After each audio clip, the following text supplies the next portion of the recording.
everyone.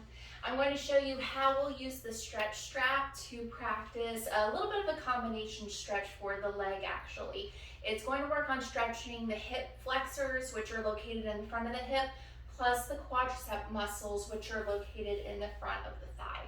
Now, for something like this, you do need to be lying flat on the back, usually on a surface versus on the floor. You'll see why in a minute. Now I'm demonstrating on my treatment table here, but really one of the most perfect areas to do this at home is on the edge of your bed. Now you could do this on your couch, but again, it might be a little bit too low of a height for what we're going for here, okay?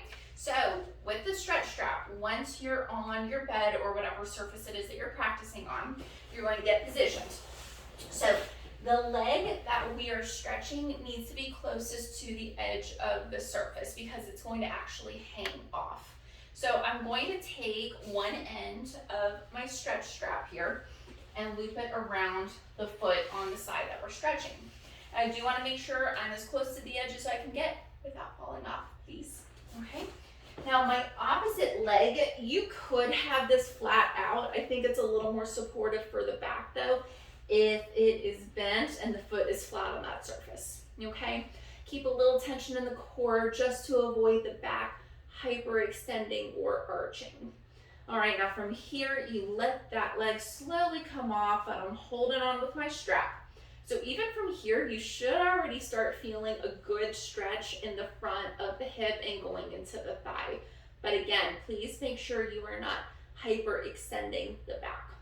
Now, if this right here already feels like a strong enough stretch, you may not want to try to go any further, and that's absolutely okay. If you're ready to progress from here, what you'll do is by keeping the leg totally relaxed, use the arms and then pull with the strap and bring that foot closer to the surface. Now this stretch is now further moving down my thigh, okay? So when I'm here, a couple things I want to check besides that the back is not arching. I want to make sure my leg is like dead weight. I don't want to tense it. A lot of times if this is an intense stretch, the leg may try to pull up, which will not stretch the front of the hip like we want to. So make sure everything is relaxed as you can. If you do start feeling a little cramping in the back of the thigh where the hamstrings are, then again, your leg may not be fully relaxed. So double check that it is as loosey-goosey as possible. My upper body is doing the work here. Now, stretching, I want to try to do a sum total of a 1 minute stretch. I don't have to do a straight 1 minute stretch though. You can break that up however you need to. So let's say maybe we started with about 30 seconds. I'll give myself a little reprieve, a little break, and then you'll go back into it again. So you can break it up into however many segments you want. Just again, try to go for a total of 1 minute if you can. Stretching can definitely be uncomfortable, but it should be tolerable.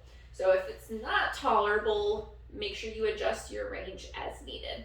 Okay, so this is a really good one, a little different than what you might be used to with the StretchStrap, but definitely something I would encourage you to try at home.